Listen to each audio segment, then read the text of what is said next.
नववर्ष पर शुरू हुई बापू चिन्मयानंद की श्रीमद् भागवत कथा का हुआ समापन। कथा के अंतिम दिन बापू ने श्री कृष्ण सुदामा का प्रसंग सुनाया और कहा कि मित्रता हो तो भगवान कृष्ण और सुदामा जैसी हो, जिन्होंने एक दरिद्र मित्र की सेवा में सिंहासन छोड़कर आंसुओं से पग धोई। यहाँ आने से हमारी द्वारिका पूरी धन्य हो गई है, हमारी द्वारिका पूरी पावन हो गई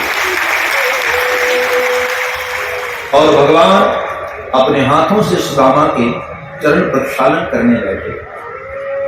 इस मौके पर बापू ने व्यासपीठ से चाइनीज सामान का बहिष्कार का संदेश भी दिया और कहा कि चीन को आर्थिक चोट देकर ही उसे सबक सिखाया जा सकता है। आयोजक समिति की ओर से समापन पर कथा से जुड़े लोगों का आभार जताया गया। आज प्रभु भगवान का मित्र से कितना संग था और कितना बड़ा साथ था। भगवान और मित्र का प्रसंग सुदामा चरित्र, जिसका आज सप्तम दिवस में वर्णन हो रहा है। यूँ तो आज कथा का विराम दिवस है।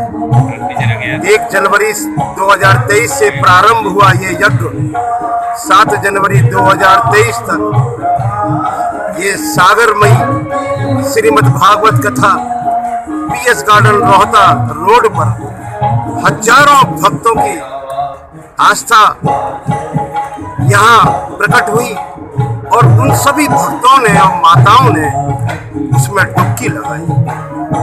आज व्यासपीठ से राष्ट्रीय संत पूज्य श्री चिन्मयानंद बापू जी ने सामाजिक सरोकारों की भी श्रृंखला को जगा दिया।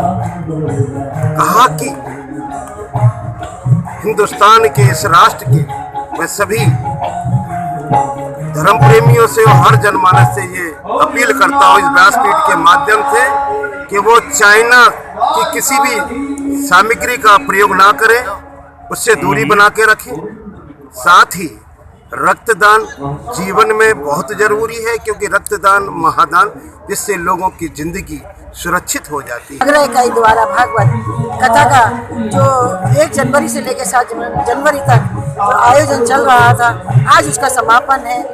तो एक मन में पीड़ा भी है कि जो 7 दिन से उल्लास के साथ में भक्तजन और व्यासपीठ से सदगुरुदेव जो भागवत के ज्ञान की गंगा बहा रहे थे, आज उसका विराम दिवस है। आज 7वां दिन है। आज हमारी भागवत विराम हो जाएगी। विराम तो देर कभी नहीं हो सकती। भागवत को कोई इस तरह से पढ़ नहीं सकता और ना ही कहीं भागवत विराम होती है, लेकिन वो एक नियम है ऐसा कि उसको विराम करना पड़ता है। तो आज हमारे सदगुरुदेव, आज हमारे सुदामा चरित्र जो कृष्ण जी ने एक उदाहरण दिया था, जब अब कृष्ण जी ने आए थे अयोध्या में, एक उदाहरण दिया था मित्रता का। श्री सुदामा जी और कृष्ण जी की जो दोस्ती कहते हैं कि वो एक ऐसी दोस्ती थी कि आज हमारे विश्व और आज हमारी संसार में दुनिया में इसका एक उदाहरण दिया कि दोस्ती निभाओ तो ऐसे निभाओ जैसे कृष्ण और सुदामा की। कि सुदामा बालपन के उनके मित्र थे। जब कृष्ण जी अपने आगे चले गए और वो एक गरीब ब्राह्मण के रूप में रहे, और जब एक समय ऐसा आया कि उनके पास में एक अन्न का दाना भी नहीं था, तो जब उनकी पत्नी के कहने पर वे अपने और जब कृष्ण जी के पास जाते हैं, तो वह दृश्य देखते ही बनता है कि जब कृष्ण जी सुदामा जी का नाम सुनते ही सब छोड़ के नहीं भागे चले आते हैं। विश्व कल्याण मिशन ट्रस्ट की ओर से आयोजित कथा में कई गणमान्य लोग भी मौजूद रहे। विधायक पुरुषोत्तम खंडेलवाल व डॉक्टर GS धर्मेश, भाजपा महानगर अध्यक्ष भानु महाजन व तमाम सामाजिक व राजनीतिक लोगों ने अंतिम बापू का आशीर्वाद लिया। हम स्वदेशी अपनाएं, और सबसे बड़ी बात ये, अगर हम एक ही काम कर लें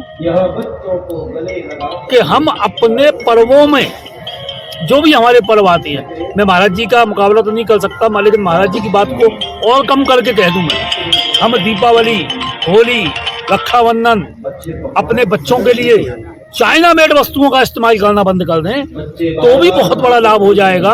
अब देखिए मकर संक्रांति आएगी, मकर संक्रांति में हमारी माता बहन है घर में पूजा मनसी का कार्यक्रम करती हैं, तो सोच रहे हैं कि हम अपने घर में किसी भी प्रकार के पूजा में चाइना मेड वस्तुओं को नहीं पूजेंगे।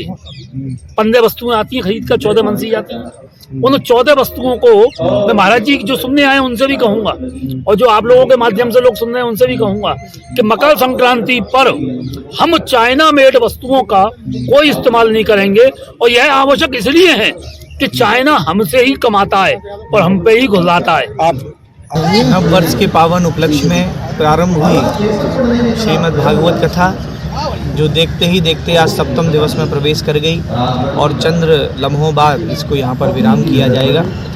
और मैं इस भागवत कथा को लेके इसलिए भी प्रसन्नता अपनी व्यक्त करूँगा कि इन 7 दिनों में भागवत कथा के साथ साथ बहुत सारे सामाजिक कार्यों को किया गया, चाहे वो युवा शक्ति को संदेश हो, पर्यावरण की सुरक्षा हो, अथवा गौ माता बचाने के लिए लोगों को जागरूक करना हो। और आज जो महाराज जी ने विशेषकर कथा के समापन पर लोगों को संकल्प दिलाया मंच से कि हम चाइना के किसी भी सामान का उपयोग नहीं करेंगे, क्योंकि कैलाश मानसरोवर जो हमारा तीर्थ है वो चाइना में स्थित है। तो पहले तो उसको मुक्त हमें कराना है, और फिर जो हमारे बॉर्डर पर तैनात जो सैनिक हैं जिनको निरंतर चाइना किसी न किसी रूप में शिकार बना रहा है, ऐसे चाइना का विरोध करते हुए हम उसकी आर्थिक शक्ति को मजबूत नहीं करेंगे, हम उसके प्रत्येक सामान का विरोध करेंगे। आज महाराज जी ने पूरे पंडाल में हजारों की संख्या में लोगों को संकल्प दिलाया कि भागवत कथा सुनी हुई तभी सार्थक है जब हम चाइना के प्रत्येक सामान का विरोध करें। हमें चाइना से किसी भी प्रकार का कोई संबंध नहीं रखना है। और बहुत जल्द चाइना को भी महाराज जी ने व्यासपीठ से आदेश दिया कि जो तिब्बत की धरा चाइना ने अपने कब्जे में कर रखी है वो जल्द से जल्द उसको मुक्त करे, ताकि कैलाश मानसरोवर जो हम सनातनियों का तीर्थ है वो हमें स्वतंत्रता पूर्वक हम वहाँ दर्शन कर सकें और बाबा के सानिध्य में पहुँच सकें। भारतीय जनता पार्टी के वरिष्ठ नेता और प्रमुख समाजसेवी आदरणीय मुरारीलाल गोयल जी के द्वारा यहाँ पीएस गार्डन में एक बड़ा ही सात्विक कार्यक्रम श्रीमद् भागवत कथा और महाराज जी माननीय चिन्मयानंद बापू जी के द्वारा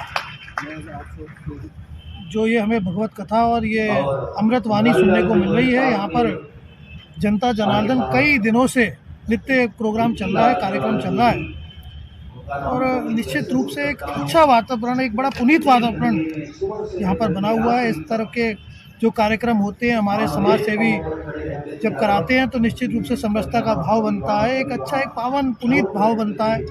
और अंग्रेजी नववर्ष भी है तो एक अच्छे शुरुआत हर प्रकार से होती है। इसमें महाराज जी ने आज स्वदेशी अपनाने का एक संदेश दिया। माननीय प्रधानमंत्री जी ने भी, माननीय मुख्यमंत्री जी ने भी, हम लोगों ने देखा कई योजनाएं, 1 प्रोडक्ट 1 डिस्ट्रिक्ट करके, और स्वदेशी अपनाने की बात को हमेशा प्राथमिकता दी है। उसी को महाराज जी ने आगे बढ़ाते हुए विशेषकर जो चाइनीज़ प्रोडक्ट्स हैं उनका बहिष्कार करने का यहाँ पर सभी हजारों लोगों की यहाँ पर संख्या बैठी, उनसे आह्वान दिया। इस प्रकार का एक बड़ा ही पुनीत कार्यक्रम भारतीय जनता पार्टी के हमारे आदरणीय मुरारीलाल गोयल जी के द्वारा आयोजित हुआ है। इसके लिए मैं उनको और सभी यहाँ पर जितने भी आयोजक बंधु हैं, पूरी टीम है, सबको इसके लिए साधुवाद और इसके लिए शुभकामनाएं। सफल कार्यक्रम। इस श्रीमद् भागवत कथा में भक्तों ने प्रतिदिन हजारों की संख्या में पहुंचकर पुण्य कमाया।